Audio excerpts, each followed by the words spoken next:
Hey, what's up guys? This is Blake with the Deadliest Nerd, and today I'm doing a breakdown of Sniper Elite Resistance. I've played pretty much all these games since the first one. I played it on Xbox or PS2 back in the day, like OG Xbox. And back then I thought it was just the most realistic sniping game I'd ever played, and it might have been at the time because there wasn't a lot of quality sniping games on console back then.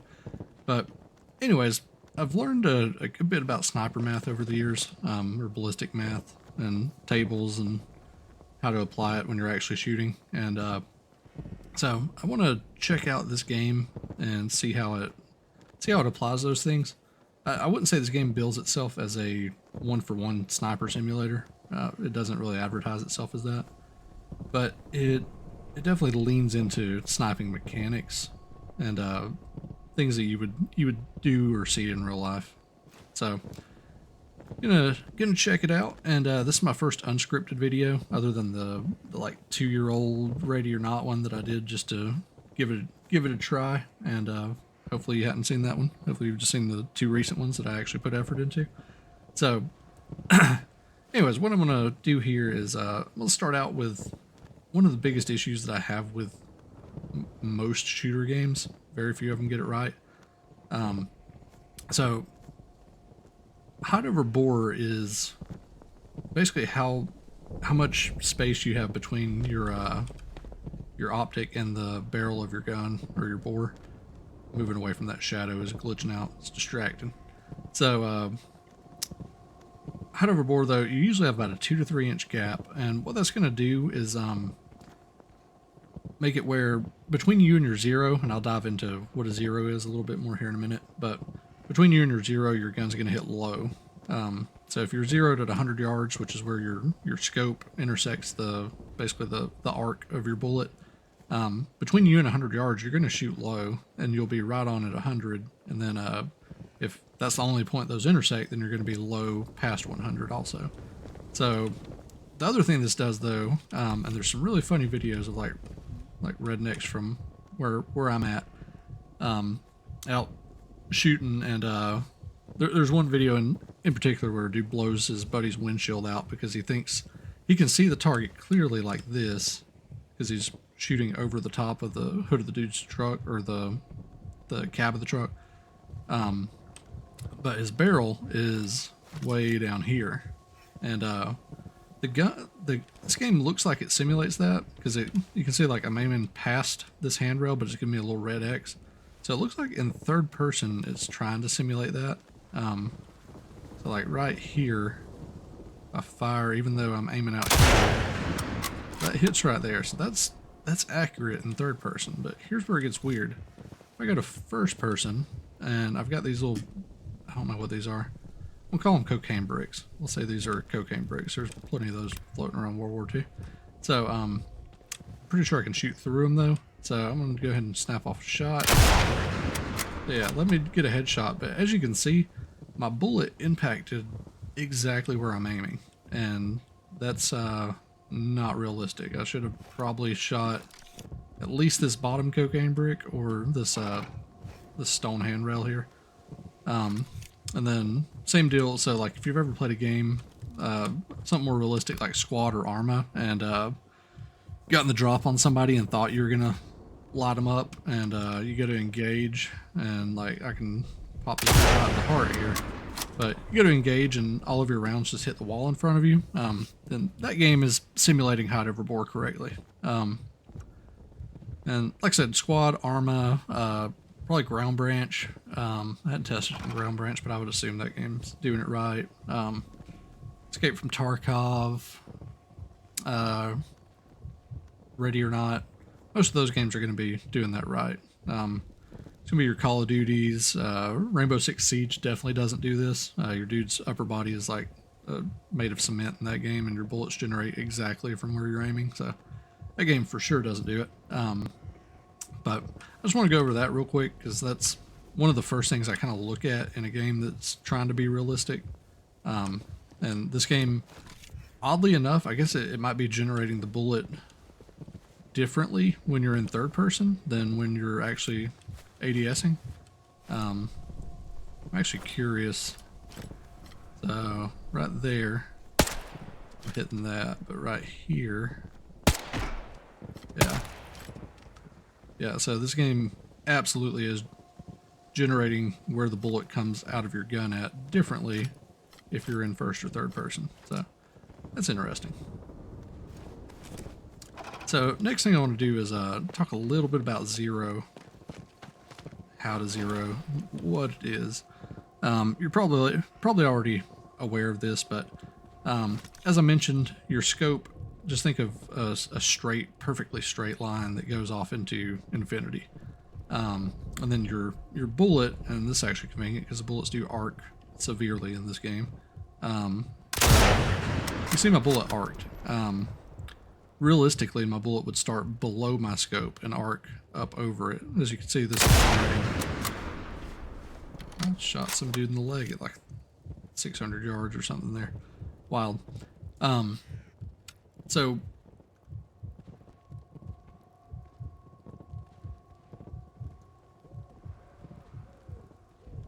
this game, oh, that's a 1,000-yard target. Interesting. So this game does simulate zero to an extent because you can adjust it over here. But I've went and so the gun that you're using on here is a Berthier. It's a French rifle from I think it's 1918, somewhere around that. French World War I rifle, still used in World War II. Pretty accurate, good shooting rifle. But it uses the 8mm Lebel rounds, and that is I believe that's a 198 grain bullet traveling at about 2,000 feet per second. So it's moving. It's going to hit pretty hard, having that much weight. To give a comparison, like an average AR round is going to be about 62 grains. That's the M855 and M855 Alpha 1. I'm not sure about the Alpha 1, but I know the standard 5.56 round used by NATO is 62 grain. So this bullet is almost 3 times or almost 4 times that weight. So it's moving, but because it's an old round, I had to actually pull ballistic data for it. I couldn't find any pre-made ballistic charts. So I'm going to go ahead and engage. I think this is 300-yard target. So no, that's 150. This 300 out here. There we go. So I'm going to go ahead and engage, and I'm going to put in the math on my side here. And I will throw it up on screen so you can see what I'm seeing. So on a 300-yard target, and I'm leaving the 100-yard zero here. The actual round in real life would have about 29, slightly over 29 inches of drop. And then this game factors in wind, but it doesn't give you the actual wind value. So you have to kind of guesstimate. I mean, it shows you exactly where to aim with this top little white bar here. And you can see, if I crank my zero distance up, and then aim way out, that goes up. So, but it doesn't give you a constant wind value. So that's kind of annoying if they're going to add that.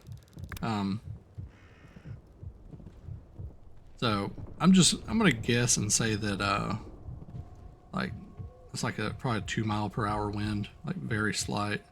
And, trees are rustling slightly. Bushes are rustling slightly. See if there's smoke or anything that you could go off of. I guess that's some smoke. It's just going straight up for the most part. Realistically, that's how you would identify wind direction. If it's daytime and it was warm enough that you have a mirage, you can usually see wind direction with that. But anyways, I'm gonna go ahead and engage this dude here. So so it should be about 29 inches high. So I'm gonna go ahead and assume that this dude's 6 foot. So he'd be 72 inches. So if I bisect him, his upper torso, his upper half of his body, is gonna be 36 inches. So if I double that and aim right here, and then not quite half of his torso above him. And then I'm gonna send it. Sweet. I hit him in the knee. So this game's not factoring that in quite right.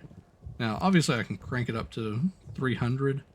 And still, like I said, it's pretty mild wind.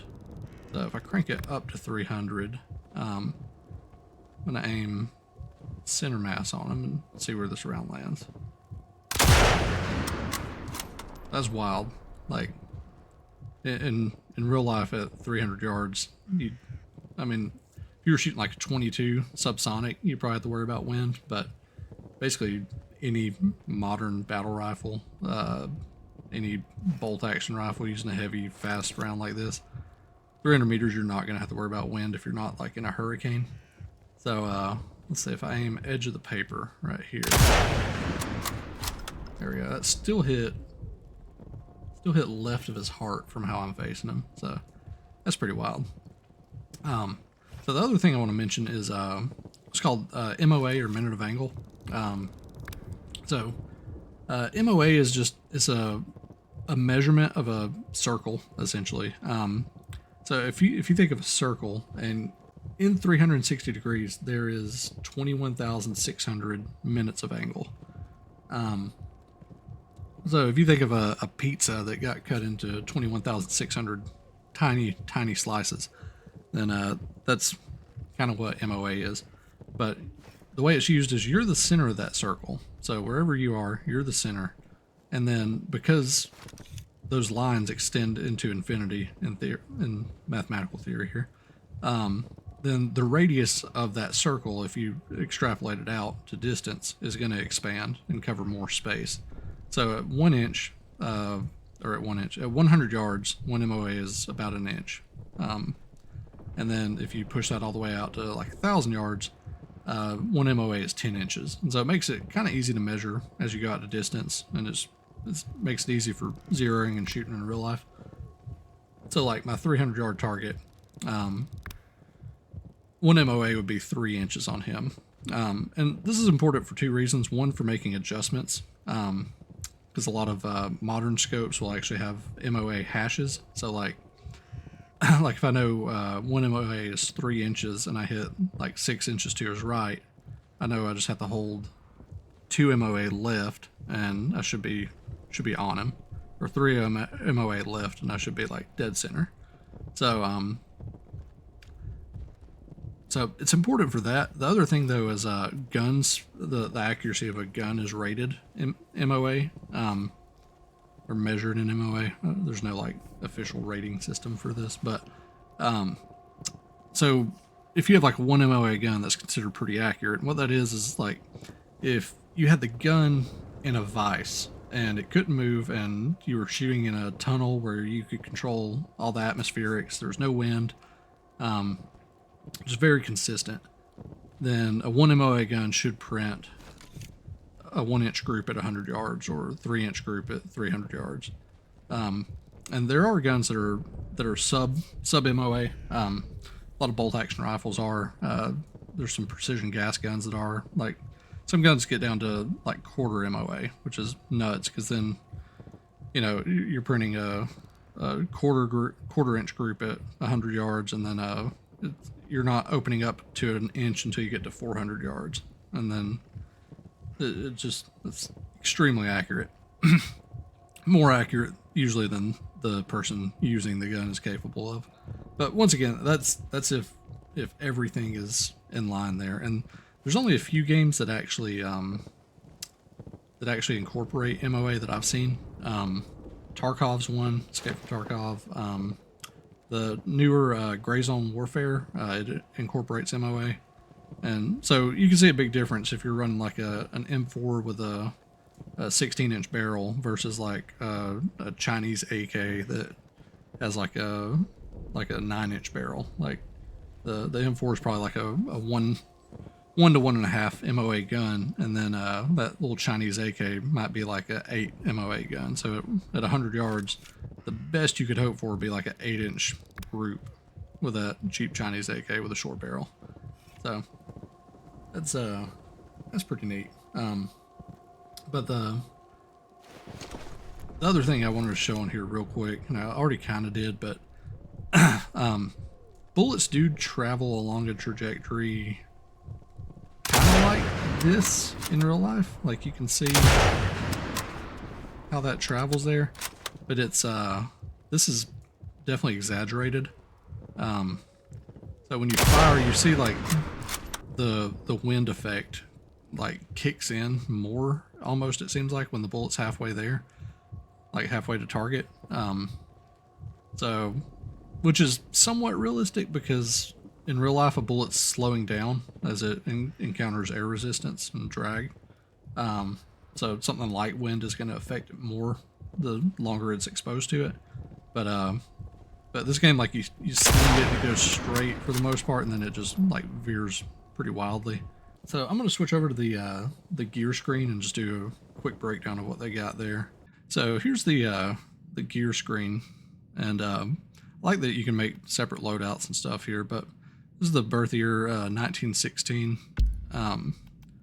Get a decent selection of rifles. I can go over all of them, but the birth year on here, hit tab to toggle stats. So effective range 400 meters. I can tell you this rifle would be capable of quite a bit more than 400 meters in real life. That muzzle velocity, I'd be interested to take that muzzle velocity and apply that to my ballistic calculations and see if that changes with the ammo type that you put in there, and I'll show that here in just a second. And then spread accuracy, I was talking about MOA. I don't really know what spread accuracy is here. It's under control, but it's 60 centimeters. So that almost couldn't, that can't be MOA. That'd be like, you'd be more accurate throwing a baseball at something almost than a 60 centimeter MOA. Like, anyways, let's switch over to this. And they have a decent number of round types here. The one that I'm really interested in is match, because I think a lot of these things that I'm bitching about probably get fixed or at least helped with the match grade ammo. And you can see it looks like it goes 296 meters per second faster than the base ammo that I'm using. And then they have other ones here, armor piercing. I don't know if any of these others ever actually existed for the Lebel, the 8mm Lebel round. Armor piercing might not have. High explosive almost certainly didn't. Match might have. That's just like a precision made bullet that is often has more powder inside of it, so you get a better burn rate and the round travels faster. Non-lethal, that didn't exist. Soft point. Soft point is probably most of what this thing was firing in real life. But what's interesting to me with the soft point here is they have it listed. There we go. So the con is it can't penetrate helmets or wood, which a 198 grain round going 2,000 feet per second most certainly could penetrate helmets and wood. It wouldn't continue past those for very long because it'd probably deform quite a bit hitting that. But yeah, that's kind of an odd choice there. And then subsonic, I don't intend to probably ever use that in here. Looks like it does bring your audible range down, but even the audible range is kind of odd. So if someone fires it, if you don't live in America, you might not be as familiar with this, but like where I live, a lot of people hunt, and it's very common, especially in the fall, to hear gunshots outside. Like just hear random rifle fire because there's people hunting in the woods around you, and that sound carries a long ways. So like this rifle in real life, you could probably hear it fired from a mile out at least. Like unless you have a lot of hills and trees to soak up that sound between you and wherever it was fired. So it's kind of funny to me that like the audible range here for all of these is like sub 300 meters. That's pretty wild. But what I'm interested to do, I hadn't got gotten very far in the game. I really only have beat the first level. Played it co-op with my cousin. We kind of did like a sniper spotter thing that was pretty cool. But what I'm wanting to do is get that match grade ammo, which you don't get it until the end of mission 8, and then get the extended marksman barrel, which looks like I can probably already get that. I just have to go to mission 2, find the workbench. But anyways, I'm thinking those paired together will give me similar ballistics or something closer to my actual numbers that I've ran. But they have some neat stuff on here that some of it's just cosmetic, and most of it applies a buff and a debuff to your rifle. So it's all kind of a give and take. So in real life, a suppressor speeds up your round a little bit because your round's staying in a pressurized environment for longer. So if you zero a rifle without a suppressor and put a suppressor on, usually it shifts your zero away from you slightly because the round's moving faster. So you tend to shoot lower between you and your target, and then, or between you and your zero, and then past your zero, you tend to be a little bit higher than normal. Something that games tend to do for balance there, but if you're a little bit of a gun nerd, it'll bother the hell out of you. And realistic games do this and just deal with the fact that suppressors are kind of OP in real life. Like that signature reduction is pretty meaningful. So if you're playing a game like Arma and you throw a suppressor on, it doesn't have a detrimental effect to your gun other than just making it longer and kind of shittier for close quarters combat. It's not really hurting your gun's ballistics or anything like that, or damage in Arma. It's just making it longer. So that's the only real drawback to a suppressor on here, or in real life. There's very few drawbacks to a suppressor, other than in real life a suppressor will wear your gun out a little bit faster if it's especially if it's a gas blowback system, just because it's more force coming back because it holds those gases, and so it tends to wear out the parts of your gun faster. And the only other meaningful downside to a suppressor I can think of is if you shoot a lot of rounds through it quickly, it gets so hot that it'll create its own mirage. If you're doing like close quarters combat, I don't think that's a huge deal because you tend to be moving quick and engaging close. But if you're trying to shoot distance, and you have to snap off a bunch of shots, and now your suppressor's creating its own mirage, it could definitely like make your target look hazy and make it more difficult to engage at range. Very few games simulate that properly. I want to say Ready or Not does. I'm not sure. I haven't tested it on Arma. So anyways, I'm going to switch over to actual mission here, plug in some math and see what happens. Alright, so here we are on the first mission. Take out that dam, and it'll cripple a whole lot of Nazi schemes around here. That bridge should give me a better look at the defences. Taking out those flak batteries on the dam is a top priority. Talking to and I need to find a way to build up the pressure behind the dam, so we make the biggest mess possible when those Lancasters hit their target.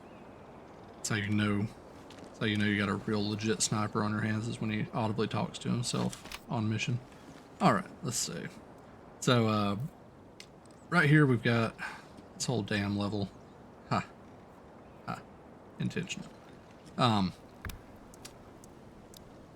So, you've got a couple snipers on the lower on the dam, and these are somewhat interesting shots because they're actually high angle, where you're shooting down at these guys, and you've got a couple dudes just standing here like to be sniper targets, basically. That dude, I think first engagement we're going to go for the sniper in this tower here. He's 369 meters out, so I'm going to go ahead and plug that into my ballistic calculator here. There we go. So I've plugged that in. You should be seeing that on screen there. And so I'm going to run a 300-yard zero. And because he's beyond that, and this game won't let you adjust zero more precisely than hundreds of yards, Looks like I'm gonna have about 16, a little over 16 inches of drop. The guy's almost straight on from me though, so that's not enough of an angle to really worry about. So let's go prone on here, and so we will guesstimate about 16 inches above him, and should hit upper torso.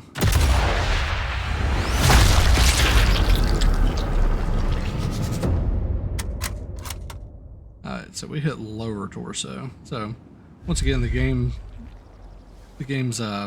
seems to be exaggerating the drop a little bit, at least with the base ammo on here. So now I want to engage one of these dudes on the bridge. Dude's 300 and right around 343. Pacing back and forth. He seems to go static at 343 and probably goes static again right here around 3. He's under 340. I think he goes static at, oh, nope, he goes static right there. 337. So we're going to say 340 meters. The other thing I'm going to have to factor in for this guy though is if I look at about the horizon, it's like about dead on. Going all the way down here, this guy's about 20, make sure he didn't see me, he's aiming at grass. So anyways, because of that about 20 degree difference in angle there, I have to plug that in and get an adjusted or corrected distance to him. So let me go ahead and run that here. All right, so that adjusted distance is going to be about 320 yards. And the way that works is it's kind of basic trigonometry. So what it is you're building a right triangle between you and your target, and your bullet's flight path is the hypotenuse of that triangle. So that's how you figure it. But ultimately what it is because of that angle, if you're shooting down, even though your bullet's going to be traveling 340-ish meters here, it's not going to experience gravity in the same way since it's traveling at that downward angle. And then the inverse is true if you're shooting uphill or high angle. So I'm going to leave that 300 meter zero. Let's go prone again here. So leave that 300. And I shouldn't have to aim quite as high. It should be almost point of aim, point of impact here. But still 320, and he's paced further out now. So let's wait for him to go static. Now I've turned wind off in this because to me it's over exaggerated. Here we go.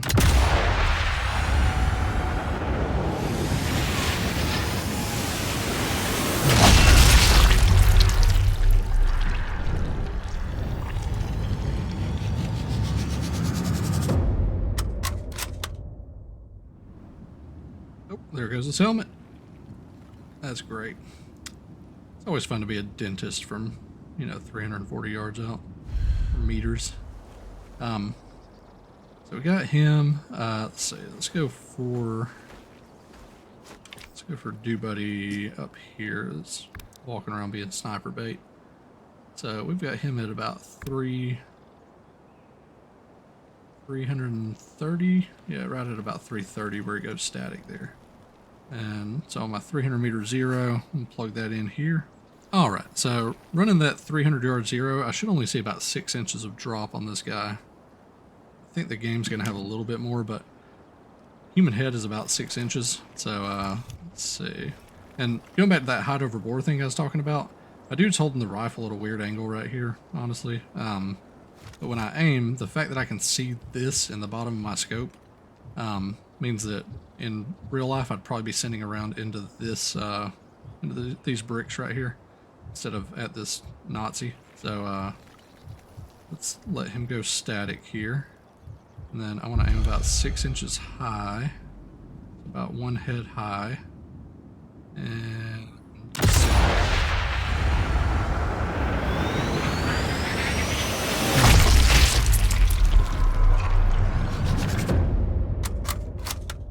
all right, hit that medulla oblongata. Oblongata. So that wasn't hitting the off switch, basically. Like that just hit the light switch and he is done. So that was pretty accurate, because that was my ballistic app giving me about 6-inch drop. So so good on that one. That didn't seem over exaggerated. And then take one more shot here. We've got two dudes talking. They are about 243 meters out. So maybe a 10-degree decline, but that 10 degrees at this close of a range, that shouldn't really matter. I'm just gonna guesstimate this one. I'm not even gonna run the math. I'm gonna say that I probably need to do a 200-yard zero and hold about 6 inches high again.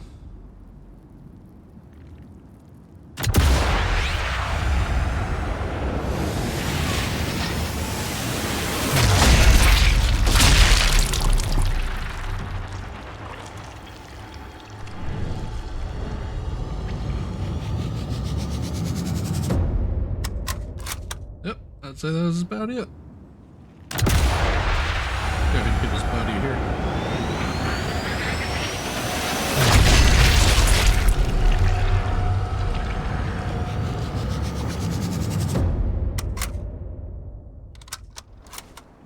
There we go. This dude didn't hear that. You earned this one, bud. Alright. He should have heard his buddy's melons splattering up top there. So, that's on him. But, anyways, guys, I think I'm going to call it right here. But I just wanted to take and apply some basic sniper math there. Explain a few things that games get right, or usually get wrong, honestly. So, anyways, thank you for checking it out. And I went unscripted on this one and didn't write 8 pages, and so able to get this one up a bit quicker, and I hope you liked it. If you did, please hit that like button and drop a comment if you're feeling generous. And if you hated it and want me to go back to scripted, then hit that dislike button and I will know. So anyways, guys, thank you for checking it out and taking that time out of your day to watch my video. And as always, stay sharp.